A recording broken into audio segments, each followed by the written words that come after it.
Good afternoon, and thank you for attending How to Turn Your Technology into More Commissions. I've been a real estate agent myself for 20 years, and I'll be honest with you, I've spent a lot of money on technology, and in many cases, it has been absolutely positively wasted. I was chasing that shiny object, the American dream, that one lead generation method that could just solve all of my problems and make me a rich real estate agent. And so this is a subject, this is a topic that is very, very, very close to my heart. And we have a wonderful panel. I'll get into introductions of them in just a minute. My name is Cleve Gaddis. I am with Workman Success Systems. I'm a master coach. I'm a senior consultant. We teach teams basically how to be successful teams. We take people who are in one place from a real estate career standpoint and want to build a team and grow, and we teach them the things they need to do in order to be successful. One of the panelists on here today is Verl Workman, and Verl was actually my coach, and I'll tell you a little bit more about that story in just a second. If you have any questions, make sure you post them in the questions panel. If you have any difficulties, do the same thing. Somebody from RISMedia will be behind the scenes working on that, and make sure you stay on until the end. I have been able to work 3 or 4 very valuable resources out of Verl to share with everybody who is in attendance today. And if you'll stay on it to the end, I'll tell you exactly how to get those. Let's have a little fun before we get started. And if you will, go to the questions box. I want to make sure that everybody knows how to use it, and tell us where you're from. Just tell us hello from wherever it is you're from. We have people all over the US and Canada on these, and I always love seeing where everybody is from. I am coming in today from Atlanta, Georgia. I believe, Verl, you are actually from Utah, but I believe you're in Massachusetts today. Is that correct? That's right, just outside of Boston. Love that. And Nick, you are in Denver today, I would assume? I am. I'm at home today. Love that. And Jennifer, you are? In St. Louis, Missouri. St. Louis, Missouri, home of the St. Louis Arch. So we've got people from Washington, Naples, Florida, Maryland, Chicago, Vermont, Dayton, Ohio, Miami, Texas, Michigan, Aurora, Colorado. I know where that is. Columbia, South Carolina. I used to live in Irmo, Chicago, Phoenix, Arizona. There is the name of a city in New York that I cannot even pronounce. Fargo, North Dakota, Dothan, Alabama, York, Pennsylvania, Wisconsin. We've got people from all over the place, and we're so glad you're here, and we hope you get a lot out of today's session. This session is sponsored by McKissick Learning, and we've got Jennifer on with us, who is a representative of McKissick. And I really appreciate the companies who sponsor these webinars, because if it weren't for the sponsors, we wouldn't be able to do this. And when I'm not moderating them, I always try to attend them, because they have some of the best panelists that I ever see, and I get so many good takeaways. So thank you so much to you, Jennifer, and for McKissick Learning and your sponsorship. Tell us a little bit about McKissick. Yeah, I'm excited to be here. Hi, everyone. It's great to be with you all. We are very excited to be a part of the presentation today. Whoever's running the slides, could you move to the next slide? Sure can. That's me. Yep. Oh, and that's you. That's the introduction. Oh, yeah, that's me. Yeah. Hi. Reach out to me on LinkedIn. I'd like to get to know you all. So you may know us by McKissick, or you may know us if you're in Ohio by the Hondros brand, or if you're in South Florida by the Gold Coast brand. We are actually 17 different real estate brands, and we are moving towards one brand. So you're going to start seeing us as Colibri Real Estate. We have included all of our brands here for you. The Institute for Luxury Home Marketing is another way that you may know us. We're the most comprehensive and flexible learning solution in the business. We have 17 brands. As I said, we're moving down to one. You'll see us move to Colibri Real Estate over the course of the next year or two. We have 50 years of experience in real estate education, and we're approved in all 50 states, and we train 1 million people a year in real estate. So we are the largest provider of real estate education. We're here today as McKissick, though. You all need to get your CE, and I know you may be working on your ethics course that you need to get in by the end of the year. If you could move to the next slide, that would be great. Absolutely. So let me tell you a little bit about McKissick, and we also have on here the webpage for you to visit us, so mckissick.com/CE+. So we're very comprehensive. We're approved in 49 states and Washington, D.C. We have 500 professional development tools. So we're going to be talking about technology today. You will find tools and tips on utilizing technology also available at McKissick. We have hundreds of courses that cover the latest real estate trends. So bringing you up to date and up to speed with what you need to know to practice at the top of your license. We give access to free webinars all throughout the year, so check us out. Really eager to partner with you if you're looking for a way to bring continuing education to the brokers in your business, or if you're an agent yourself. So please join us, and we're happy to be a part of sponsoring this webinar today, and glad to meet you all. Love it. We're so glad to have you. And I have to tell everybody a little secret, not that I waited until the last minute to finish my CE credits that I needed to have by June the 30th of this year, but I got really good and started like May the 15th. And I did every single one of my CE credits online, and I flipping loved it. It was amazing. And the reality is I really felt like I was learning just as much, and in some cases more, than if I had gone to some type of live course and maybe had to listen to a lender or something like that. So I just loved it. So if you're listening and you haven't actually done the online CE classes, I invite you to look into that.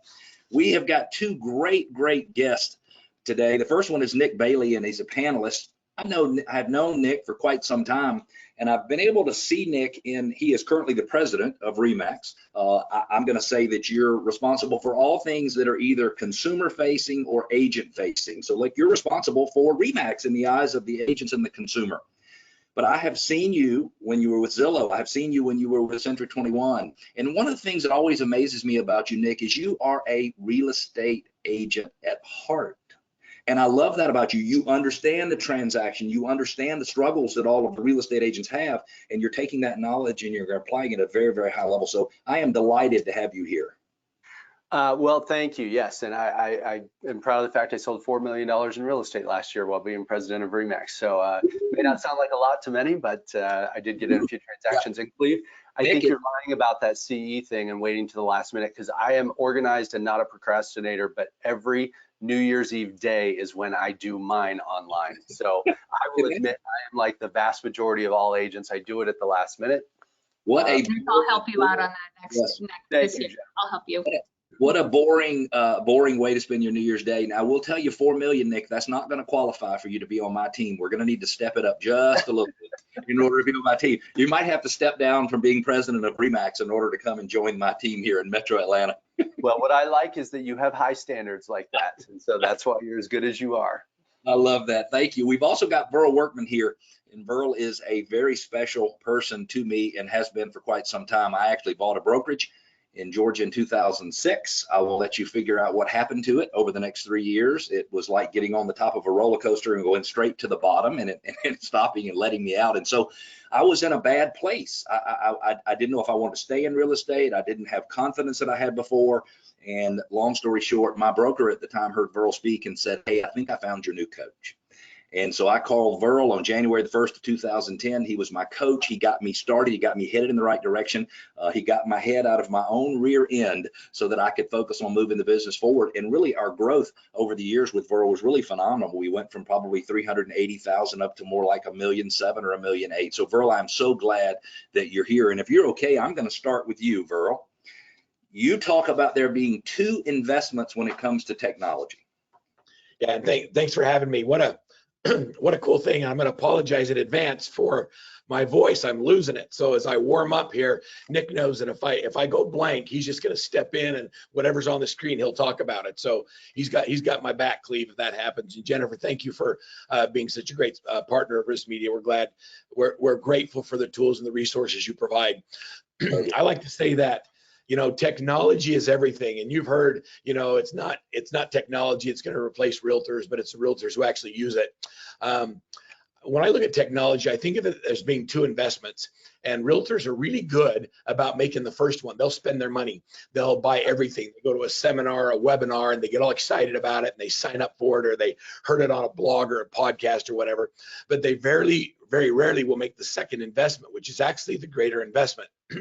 And that second investment is time. and that is the time it takes to actually master the tech. So if you'll invest the money and then you'll make the second investment of the time, what happens is the return on time becomes a lot more significant in your life. We worry about ROI, or return on investment. You won't get a ROI if you don't focus on the T. I teach a concept called 3-2-1s, and the 3-2-1s is a simple real estate principle that will help anybody find success. Every day I want you to go into your database and I want you to call 3 past clients and just say, check in with them. How you doing? Serve regardless of the opportunity. Don't try and sell, just serve. And then prospect until you add 2 new people to your database. Just add 2. So 3 past clients, 2 new customers, and the last one is number 1 is I want you to learn 1 new thing. And so make a list of the things that are most important for you to understand and know in your business, and every day spend 30 minutes focusing on mastering that piece of technology. So we could end this webinar today with just 3-2-1s, and if everybody left here and just did that, you would never wonder where your next check is coming from. Call 3 past clients, prospect till you find 2 new clients, and learn 1 new thing. Mic drop, let's go. I love that. I love that. Well, it's been nice talking to all of you this month. We'll see you on next month's webinar, Verl. Thanks for having us. So, hey, Verl, you talk about the investment of time, but the reward for the investment of time is time. So think about it. If you invest the time to make the technology work, then you'll be able to leverage your time in the first place. And it seems so weird. So I'm going to buy this technology and it's going to save me all this time. Well, when we buy it, it causes us more time. It costs us more time. And we have to get through that in order to get our time back. Would you agree with that statement? Yeah, actually, you have to be a little bit uncomfortable. When you buy technology, you think it's going to save you time. And like Cleve says, then you have to learn it, and that takes more time, and it hasn't saved you anything. But if you really invest that little bit of time to learn it, then as you apply the technology, you're able to do more with less. So when I look at technology, really the only reason I even look at technology from any perspective is I want to be able to create leverage in my business and in my life. And that leverage comes usually in 2 ways. One is technology and the other is human resources. And if you have the right technology, you don't need as many humans to do the tasks, because the technology is doing what many people could do instead of doing it yourself or having to have a bunch of people on your payroll. That is totally right. The next topic is so near and dear to me because it is not unusual for me to try to determine the why of something I've done after I've already done it. I'm like, okay, I did it. Well, why did I do that? And so one of your concepts is that you really must clearly understand why you're getting the technology you're getting. Talk to us a little bit about that. Yeah, why most people do it initially is not the core motivating value. And so when we talk about finding a real why, or someone gets into what your why is, it's not that. It's when you are going to invest in something as a business person, you have to actually think through, what is this going to do in your business or your life that's going to change something for the better? Is it going to free up more time? Is it going to increase your revenue? Is it going to create leverage? Is it going to create better client experiences? And so if you write down and you make a list of the purpose that is driving the behavior or the financial spend, and then ask yourself the questions, will this technology do these things? If it checks the boxes, then you make the investment. But if it doesn't accomplish the goal, then you have to rethink whether or not it makes sense. Instead of doing emotional purchases and saying, oh my gosh, it looks really good, spend the time to think through what it is that you want to accomplish with this. And it's probably not the reason you think you're getting it. So it sounds to me like what you're saying is that you need to clearly define success before you purchase and start to implement the technology. What does success look like? And what a great concept when it comes to new marketing programs or something, Nick. If we said, hey, I'm going to do this and here's what success looks like, then we can very easily tell whether or not we're getting success. What percentage of the people, Nick, do you think, and I'm just going to ask him to come in here for a second, what percentage of the real estate agents out there do you think make bad investments in technology? 80%. And I thought you would say 100, because even very smart real estate agents that I know make unnecessary investments. Verl, let's jump into the next topic. You have T cubed, and if you did you want to go back and cover something else on the last subject? Yes. Let me just spend a second there. So I want to spend just another minute on why, and here's why. Is when let's just take a technology like a CRM. The most important technology that any of us own in our real estate practice is our relationship manager. The relationship's our most valuable asset. And so we'll buy whatever tech there is for the purpose of, we want to say, I want to have better relationships. I want to have a high touch program. Well, the reality is you really don't want a high touch program. What you really want is more business to come in. And so you're buying the CRM because of what you say you want, and that is because everybody says I need one. But the reality is I want more business to come in, and I want more business to come in from referrals so that I'm not working hard to find strangers. But that's not even the core value. The core value is I want to earn more money so that I stop having fights with my spouse because we don't have enough money to pay our bills. And so the behavior is I'm going to buy a CRM thinking it's going to solve the problem, but the real problem is that we don't have enough revenue coming into our household to take care of things, and it causes conflict. And so what people really want is they want to be loved, and they want to be able to provide a great life for their children, and they want to be able to give back to their communities and make a difference in the lives of others. They want to coach, but if they don't have enough money, then they spend all their time stressing out and focusing on that, and they believe that buying this tech is going to solve that problem. And so when you really get down to it, you have to go way deeper than just what's the technology for, and ask yourself, is this the technology that's going to solve the real problem? And if it's not, then let's address what the real problem is and solve that. So, and that gets into the next slide that talks about creating leverage. And so when we talk about leverage, you can go on. I gotta jump in here for 1 second, because when you say, if you're really thinking about what it needs to do, you're going to uncover the real problem. And I hate to say it, but 165% of the time, the real problem is me in my business, meaning it's I'm not doing this, or I'm not doing that, or I'm not teaching the right things to the team. And so I hope everybody let that sink in for a little bit, and really understand that, hey, what we're talking about is you got to do the right things with the technology you have. And the basic principles of selling are the same whether you're using technology or you're not using technology. Yeah, so I agree 100%. And the other thing is when you dig that deep into what that motivating value is of what you're really trying to accomplish, then as your coach, it's much easier for me to get you to do the hard thing of implementing the technology by reminding you of why we're doing it.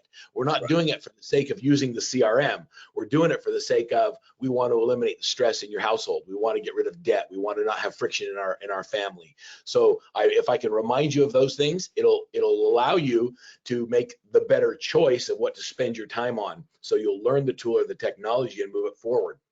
And so, a lot of people think that the elite, the high performers have some kind of special sauce. I call it the technology, the training, and the trade secrets are my T cubed. So they have better technology, they have better training. That's Jennifer's bailiwick. And then they have trade secrets. They have this secret sauce that nobody else knows. And if you'd like, Cleve, I'll share with everybody what the secret sauce is today. I would like that. Yes, sir. All right, I'm just going to pretend nobody else is listening. And here's the secret sauce. Okay. Is the difference between average and exceptional rarely has to do with the quality of individual or where they're from, but it has everything to do with where they spend their time focusing. So it's more about the activities they focus on in their day and less about who they are. This natural born salesperson is not what makes them great. It's that they choose to do the activities that generate the results that they want. They choose to adopt the technology. I have two people that will get on RE/MAX's program, and one of them will say, oh, it doesn't work in my market. And the other one will say, well, I made $250,000 this year on it, and they're in the same market. The difference about the same technology, talking about the same technology. Has nothing to do with the tech, has everything to do with whether or not I spent my time to use it and adopt it. So the technology, I think that everything works, but nothing doesn't. And so I like to say that when you look at new technology, one of the first pieces of advice that I get, and we coach a ton of RE/MAX people, and RE/MAX is a company that provides tremendous technology and resources for their agents and for their team leaders and their brokers. And when I'm coaching a RE/MAX person, we always start with, what are the resources you already have that you're not using? Everybody wants to know if I should go out and buy some other tech so I can do bigger lead generation. And I'm like, well, are you already using the first app? Are you already using remax.com? Are you sorting your leads correctly? Are you making sure you're distributing to your agents? Are we following up the way we should? And I found that most of the time that they don't use what they have and they want to go spend money somewhere else. So my first tip in tech is become a master at company provided resources and use those better than anybody else first before you go out and try and buy new stuff. Even if it's only 80% as good as something you're spending more money on, it's still way better than what you're currently not doing. So how about we just do something with what we already have? The second thing is to invest in training. And I love, sorry, Cleve, what'd you say? I said, what great advice. Use what you have before you go. I had somebody the other day say to me, hey, I'm not converting enough leads through my current lead gen system, and I'm spending $35,000 a year. So the solution to that problem is to spend more money on leads. And I'm like, what? That doesn't make any sense. But it made perfectly good sense to that person. I'm going to spend my way out of this problem. And what they really need to do is go back and focus on the basics from a lead conversion standpoint. That's right. So the second thing is the training piece. I love that Jennifer talked about Ms. McKissick and all the tools that they have for training, not just continuing education, but they do training on other things and other tech. If you go into the back office, you look at all of the available classes that are there. There are so many resources. So invest in training. You'll find that, I don't even know the answer to this, but I'll bet you Nick spends a lot of time reading books and doing personal development and increasing his value as a leader. Nick, do you read much or? I do spend a fair amount of time on personal development. Some of it's reading, some of it's coaching. More is coaching than reading. Yeah, right. Well, you'll find that anybody that's a lead, anybody who is leading others will have this personal development arsenal that they plug into. Coaching's a big part of that. I listen to books on tape when I swim laps. Some people will read books. When I fly a lot, I try and read while I'm flying. And then online learning has made it so I can learn at my own speed. And what online learning has done for me is I can log in, I can then do something and I can pause it and then I can go implement it or practice it in the tool or the tech, and then I can go back and hit play again. So it allows me to learn at my own speed. I'm an experiential learner. And so when I'm sitting in a classroom and someone's giving me idea vomits or feature vomits on all the features of their tool, I don't get it. Like I sit there and I don't get it. I have to put my fingers in it and I have to have it on my laptop and I got to play with it. And then I go, now I got it. And so online learning gives me the ability to do that. And McKissick has created this unbelievable platform and acquired all of these different companies, put them into a platform that gives us the ability to do that. And I love it. And then the trade secrets piece, this is the fun part, is the trade secret is you need to understand the formulas for success. So let me give you a couple of examples. We know that when I look at a business, if I know the certain key numbers, I'm able to make decisions on technology, training, and leverage because I know the key matrix. For example, for every listing you get, you should close 1.5 buy-side transactions. Yep. So if you did 10 deals this year and 5 were buyers and 5 were sellers, that means you left 5 transactions on the table. There's 5 buy-side deals you did not close because you're not following up with B and C leads. And so we look at the lost income or the lost revenue of those 5 and we say, is it worth investing in technology or people resources to be able to plug that hole? Right. A couple of other things we look at are, another matrix I look at is I look at leads. And so we track every lead from every source. I want to know where it comes from. And I want to know how many leads come in every single month. For every listing you generate, you should create 6 to 8 leads a month. So if you're, and even in today's market, so when listings are selling as fast as we put them on the market, you should still run a full marketing program, hold it open, knock the doors, do just listed, all the things around that listing. Listing is an opportunity to market. And if you're putting your houses on the market and you're not putting a marketing plan in place to generate 6 to 8 leads off the listing, you're losing the opportunity that happens every time we list a property. And then the third matrix that we follow is for every 25 leads we generate, we add a buyer's agent or a human resource, because the reason we have low conversion rates on our leads isn't because we need better dialogue, and it's not because the leads are all crap. I love it when agents say, oh yeah, but all our leads from that source are crap. Well, the reality is you're crap. You don't follow up with them. You're not making the calls. You're not following up. You text them once and they don't text you back, so you figure they're not interested. When we're too busy running the business and run around like chickens with our heads cut off instead of like being strategic about how we follow up with leads, what happens is the B's and the C leads don't get followed up with, and so our conversion rate gets down to 1% or less. And so by systematizing And by tracking the right things in your business, those are the trade secrets of the high performers. You want to go from 100,000 to $1 million a year in GCI, you need to get a coach that understands the numbers and the systems and helps you put the technology and then plugs you into training so you understand how to use it. And then it's just a matter of turning everything up when you want to grow your business. Absolutely. Burl, I wish you would bring some more energy to your honestly, I need you to step it up. I need you to pick it up. I always love your energy, and that's how you get my attention. You taught me a long time ago, anything you do 3 or more times, you must create a system for it. We're running just a little bit behind schedule-wise, but I want to get these last couple things in from you before we turn our attention over to Nick and get some of his perspective. But talk about that. Yeah, so what I mean by that is we're in a business of duplication, meaning the reasons agents and brokers don't have time or they can't delegate something is because everything they do well is in their head and it's in their heart. Nobody can do it as good as me because everything I do is right here. I can't duplicate it because I haven't created a system around it. So I want everyone to think about this. Anything you do 3 times, just write it down. How did you do it? What did you say? What was the process? Every time you put something in the MLS, you always do it the same way. Start recording it on Zoom. Anything you do 3 times, create a system so that anybody sitting in that chair doing that task can do it just like you. The way we create leverage is by starting to take the things that are in our head and in our heart and putting them into systems. And that's how we create duplication in our business models. And so and then you can skip to the dollar slide, go down 2 slides for me really quick, and I'll wrap it up and give it to Nick. I love to have, I'm like Nick's warm-up band. You think I have energy? When Nick starts talking. Exactly. All right. The last thing with technology is you have got to understand what it costs you when you don't do the right things. What does it actually cost you? You think about what it costs to buy something. What about when you don't invest the time to learn it? I'll just use a CRM, for example. When I understand what the value of a client is in my business, it makes it so I'll put the systems and processes in place so nothing falls through the cracks.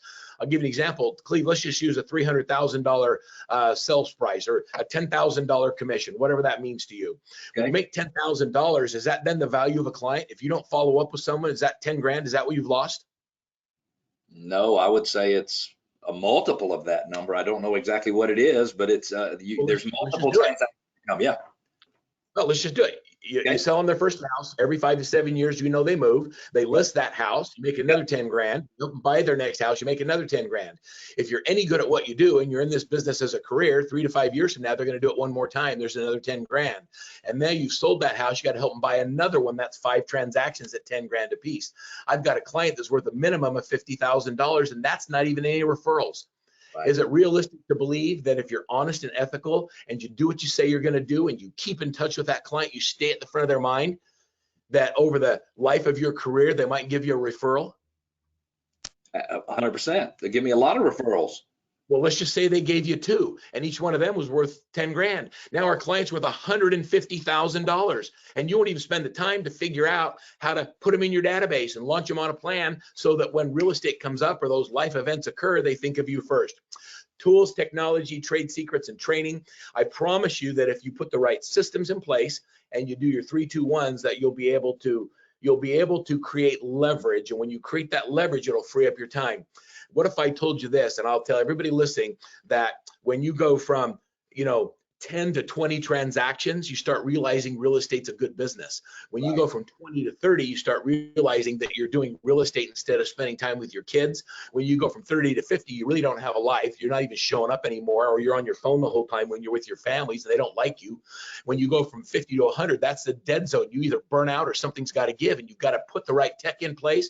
You got to put the right people in place. You got to give up the things that aren't directly related to prospecting, negotiating contracts, and doing real estate. And then once you get to 100, if you follow the right systems and you follow coaching advice, the very next year will double. And I'll tell you that at 200 transactions, you'll be working less than you are at 20. That's my promise if you use the right tools, technology, and training. I'm going to let Nick go from here. No, and one last thing before we move on, you've got lots of different key things that you think you ought to track in business. And I know you promote people tracking leads and their conversion and tracking their daily activities and things like that. And I just want to address one thing. A lot of people don't like to do a lot of tracking. And the reason they don't like to do a lot of tracking, in my opinion, is they feel somewhat less than to begin with. And then when you start tracking them, then now they can see how much less than they actually are. And dang it, I don't want to be less than anyway. So I don't want to know that I have missed my DSH points. I don't want to know that I've missed my lead tracker. I don't want to know those things, but you insist that people know those things. And I just want to talk about, if there's a few takeaways that somebody listening could get from you to really get better at their tracking and their systemization of their business in 2022, what would the takeaway be? I'll give you all some tools. So the first one is how we do leads. You know, we follow leads. We follow a system, the ABCs of lead management. I'll give everybody the ABCs of lead management. Okay. We also use a very specific action plan worksheet for the Workman Success Business Plan, where you think through what are the actual things you're going to do, what are your excuses for failure, and how we eliminate them. I'll give everybody that. And then the last thing is how we prioritize. And the way we think strategically about business, we use a process called Agile. And Agile is not a Google sheet. It's a way of thinking about your business, so the most important things get done first, second, and third. And on another webinar at another time, if you want to learn more about any of those things, just reach out to one of our business consultants or respond to somebody when you get the free downloads, and we're happy to share with you not just the tool, but also how to use it. Love it. Thank you, Verl. Will you hang around, and we'll get some comments from you as we go through Nick's portion of the presentation as well. Nick, when we were preparing for this webinar, you mentioned a number to me, and that number was $15 billion. And when you said it, I almost fell over in the floor thinking $15 billion all together at one time in one place. That's a lot of money. Let's talk about that. And what does that $15 billion number signify? Verl's income. Now, is that monthly or is that annually? It's annual. Annual. Okay, good. So 15, let me write that down. 15. Hey, Verl, I'm going to need some kind of raise. I'm not sure how this is going to work out. We're going to. Yeah, no matter how much we prepare, you never know what I'm going to say. I love that. $15 billion number. Let me start before I even comment what this $15 billion number is. The whole idea of tech, and by the way, I mean, Verl and I get to work and share the stage with each other, and I agree so much on so many points that he made. It was hard for me to sit silent and not jump in and say, oh, I agree with that. But I'll tell you what, here's my overarching saying about technology.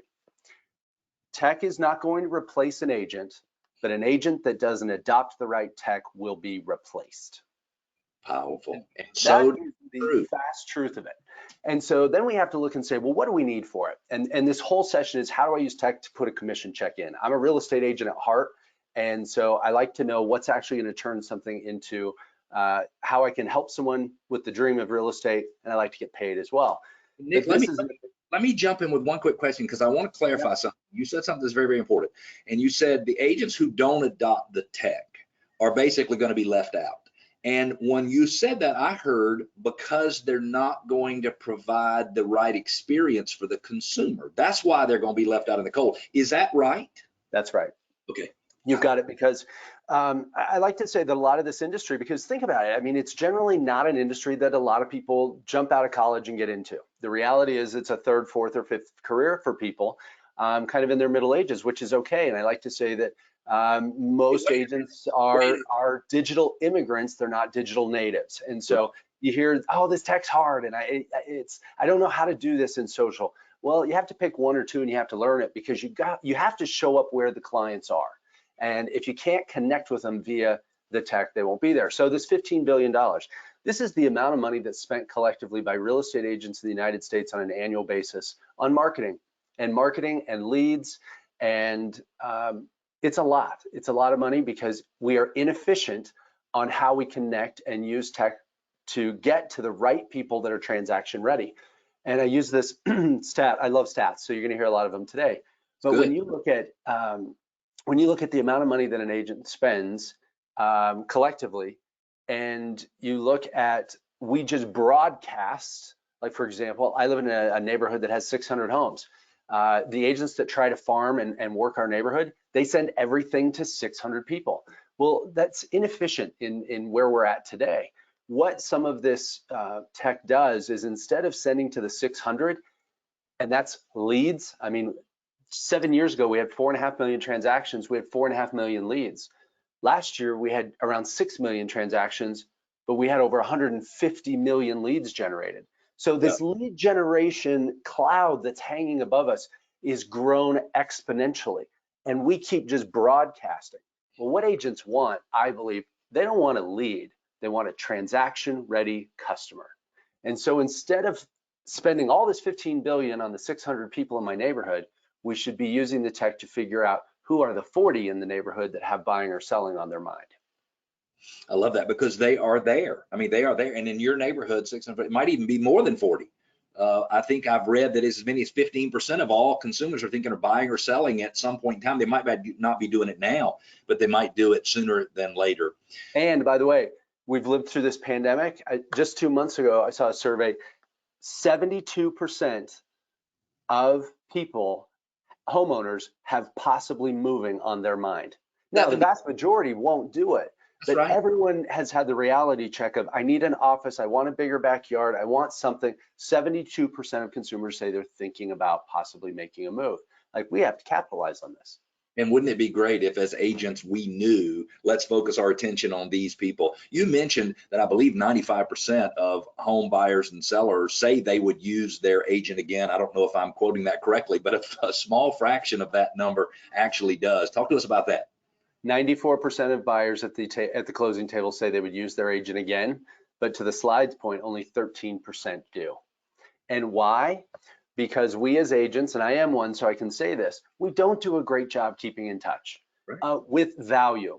We think that putting them on that terribly written newsletter that we think is a home run is all we have to do. It's not enough. We have to anticipate the unexpected needs and deliver on it before our consumer even knows that they want it or get it. And when we do that, we can identify those people.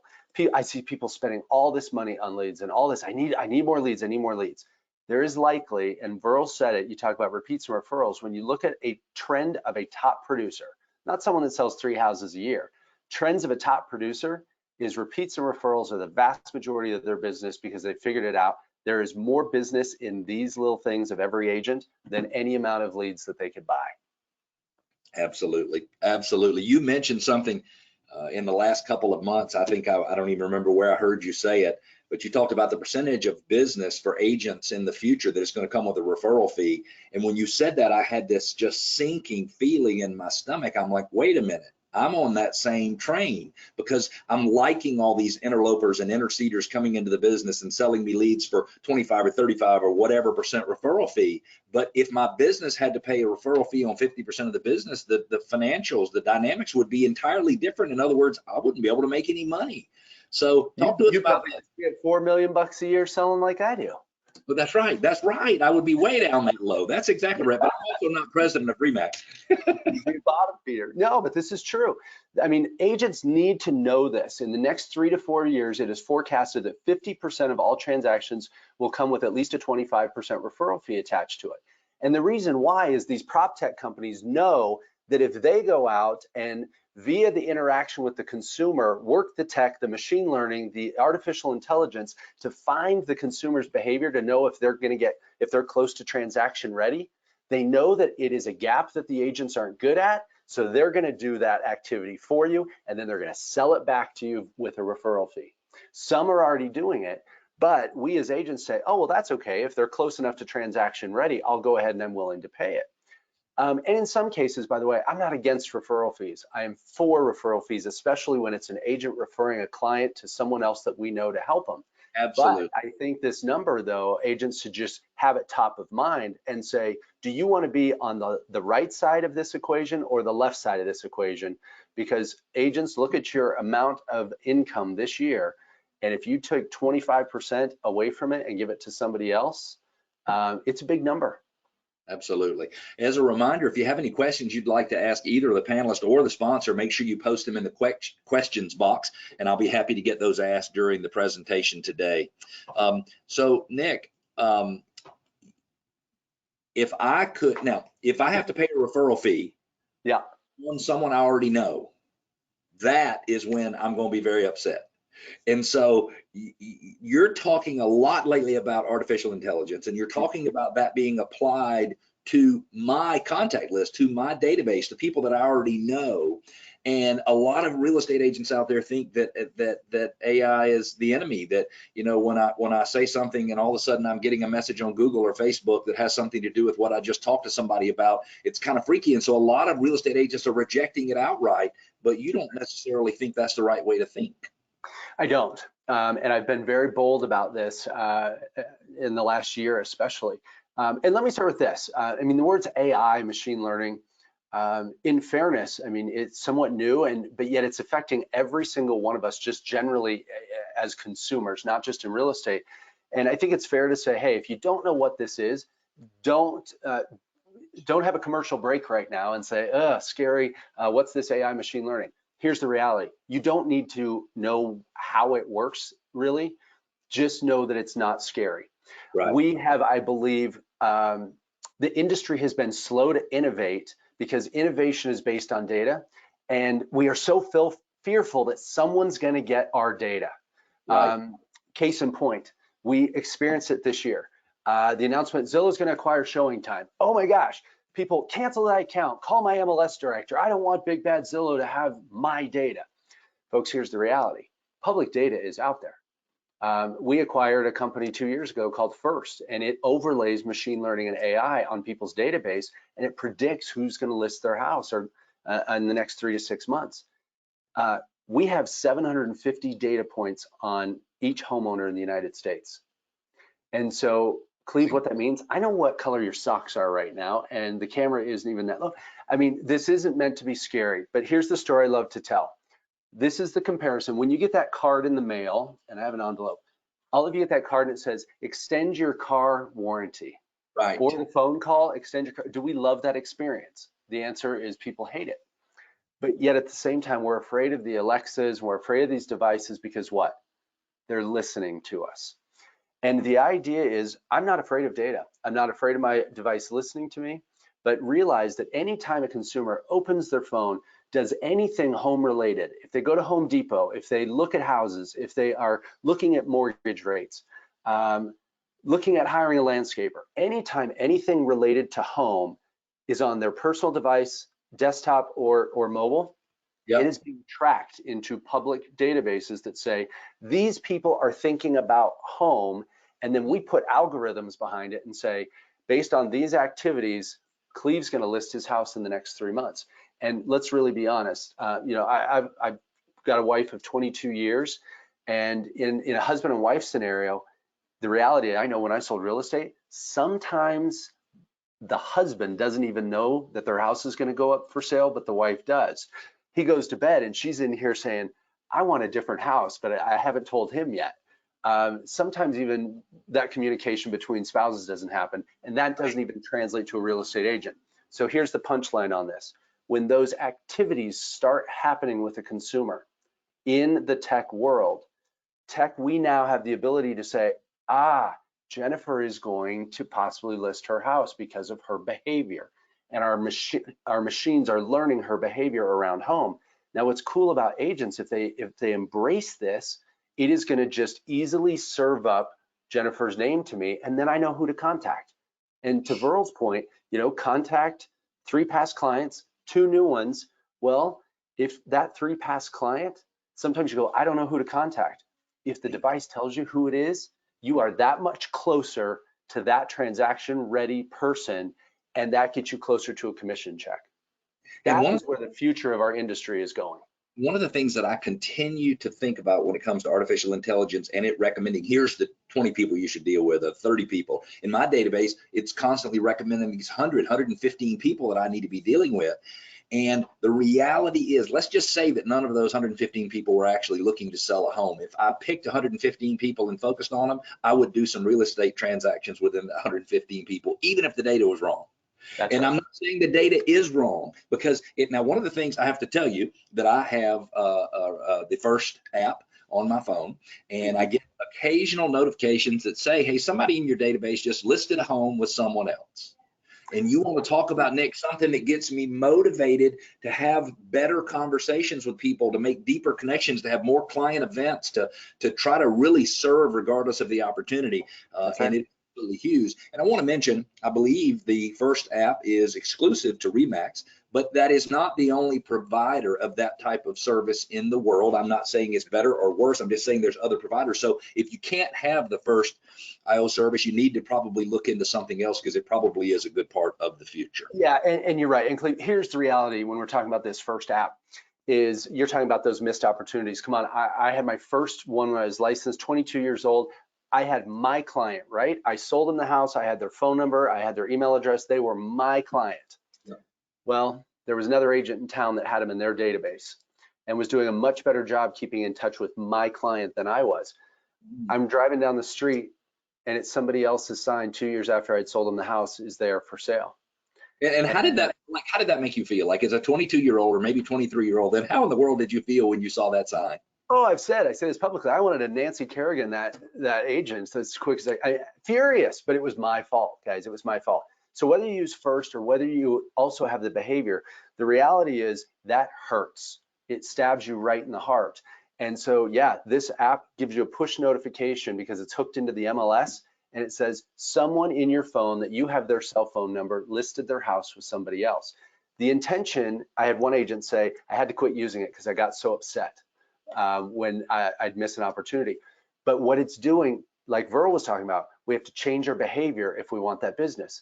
And the reality is, the behavior is you have people that you know right now today, people that are listening, there are people right now thinking about listing their house.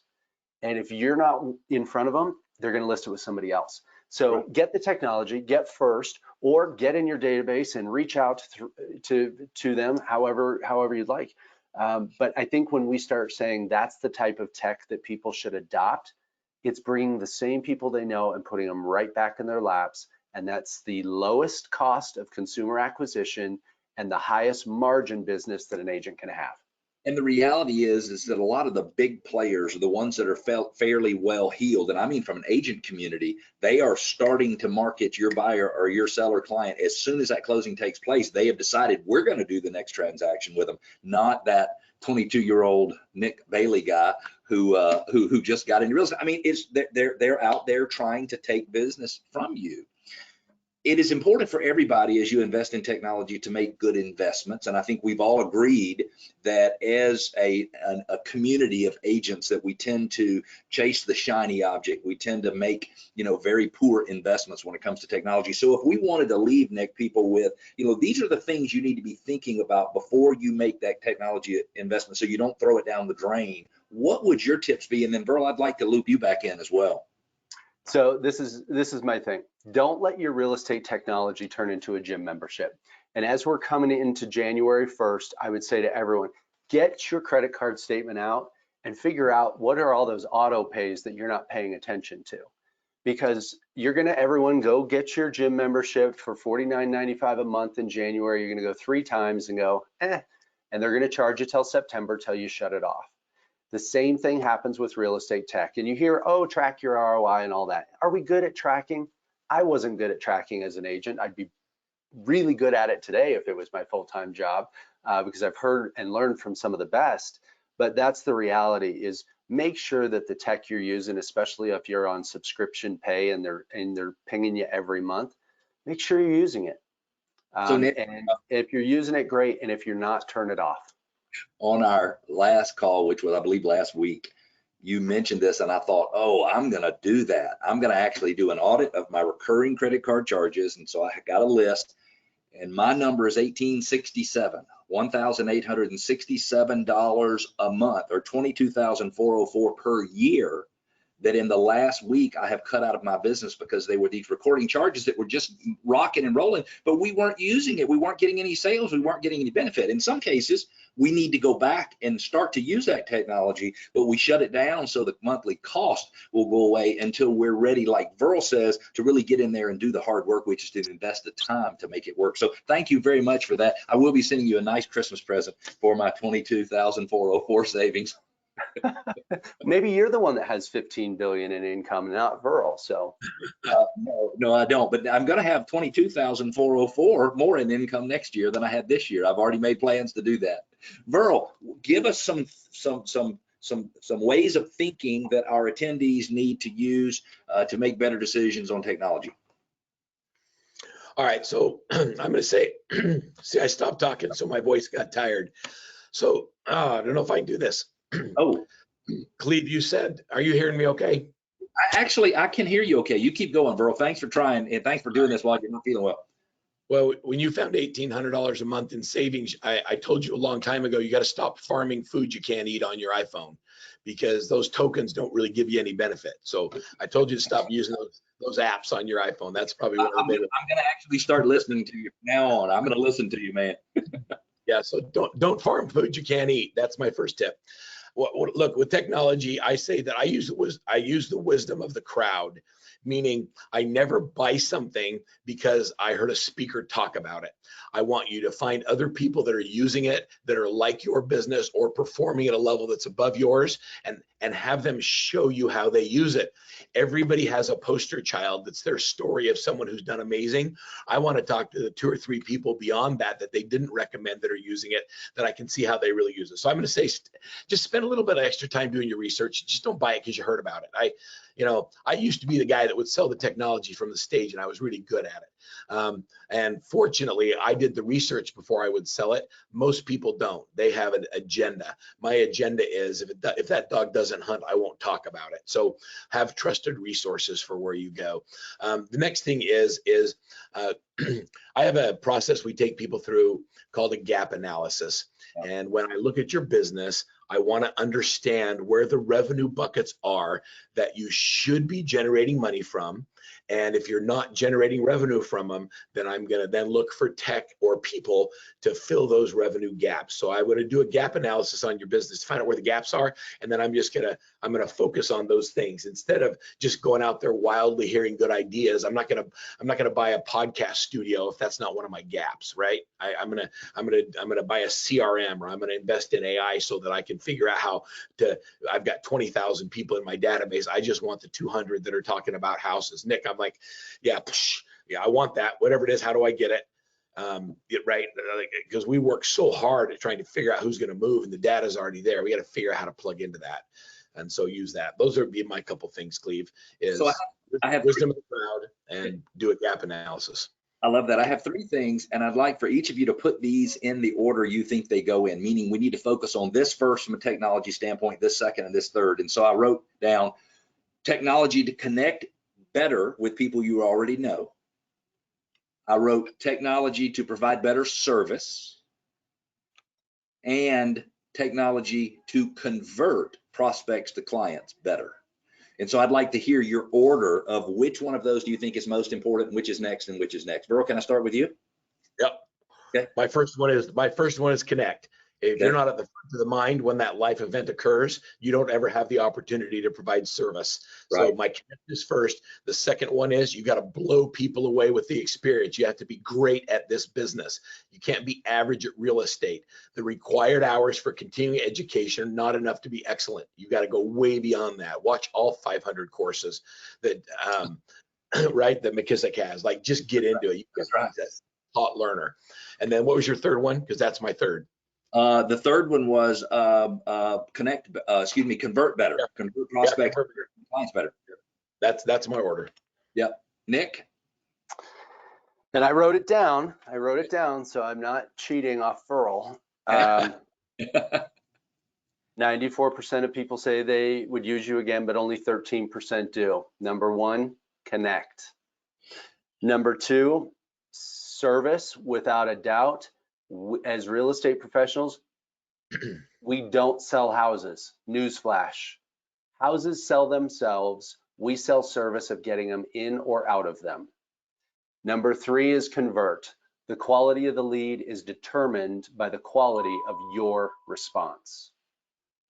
And what's so interesting is in many cases, agents around the country are following up with people just to be able to find somebody to buy or sell a house to. And once they make that change and they're following up with people trying to provide service and to provide answers to questions they have that they have a hard time, or they're confused about the answers, man, the conversion process is absolutely amazing. Jennifer, anything you'd like to chime in here? No, excellent. I wrote mine down too. So you did? Well, you go. Let's hear your order. Is it different or is it all the same? Yeah, it's exactly the same. I think, Nick, what you said about that number of people that use you again, that is really profound, and why like so many of the things that you said make sense in terms of really connection. It's all about technology as the connectivity for, you know, bringing the relationship and solidifying the relationship. So I learned a lot from hearing Verl and Nick speak, and you as well, Cleve, on how that needs to come together so that you become much more productive for yourself and your business. Absolutely. And as a fairly decent producer, I can't help but thinking, oh my gosh, I've already connected with those people. Why do I need to continue to connect with them? And like nothing could be like worse thinking than that. Meaning you need to start the day after closing, and you need to start continuing to build those connections and deepen those connections, and put them in something like the Workman's Top 50 program that's designed to get 86 closings a year from the 50 people you know best who are most likely to give you a referral, working those 1 hour a day. I have a good friend who closed 76 deals in the last year off of the Workman Top 50 program. So deepening those relationships. Verl, you've got some great free giveaways here. Let me start, by the way, with the first one, and this is great. McKissick has given us a document that is about becoming the most forward-thinking agent in your market. Jennifer, I took a look at about the 6 or 7 pages. This stuff, it's good stuff. Like if you want to think ahead and you want consumers in your area to think, oh my gosh, that's a person who's got it on the ball, I would say you need to get that download and you need to review it. Verl, you've got 3 giveaways that we're offering today. You want to talk to us about those? I'll just be quick and just say, you remember me say anything you do 3 times, create a system. I'm just going to give you some of my favorite systems. And so I'll just give you the agile, I'll give you the action plan worksheet, and how we think about and follow up with leads to get the highest conversion in the industry. And that's our ABC program. And I've learned that if people will copy everything except the hard work that it takes to be successful. And so I'm going to give it to you, and I'm going to challenge you to be one that actually does something with it. And you just visit workmansuccess.com/more commissions. I just love that. We're not supposed to talk about commissions together as a group, but I just love the 2 words together, more and commissions. Workmansuccess.com/more commissions is where you get your downloads, or you can just take a picture of the QR code right there in the middle of your screen and go download it for yourself. If you have enjoyed what you have experienced today and you want to be able to get a refresher or review it, a video of the webinar will be sent out to all attendees. Plus, I believe it'll be available on RISmedia's YouTube page. Nick, thank you so very much for being here today. It's great to connect with you. Happy holidays to you and your family. Verl, you're my brother, you're my mentor. I appreciate you, man, and you always bring it to the table, and I'm so glad to have had you here. And Jennifer, it is so nice to get to know you. Thanks for what you brought to the table, and thank you so much for, I hate to say it, but paying for the party and making it possible for all of us to be here today and learn. Thank you so much.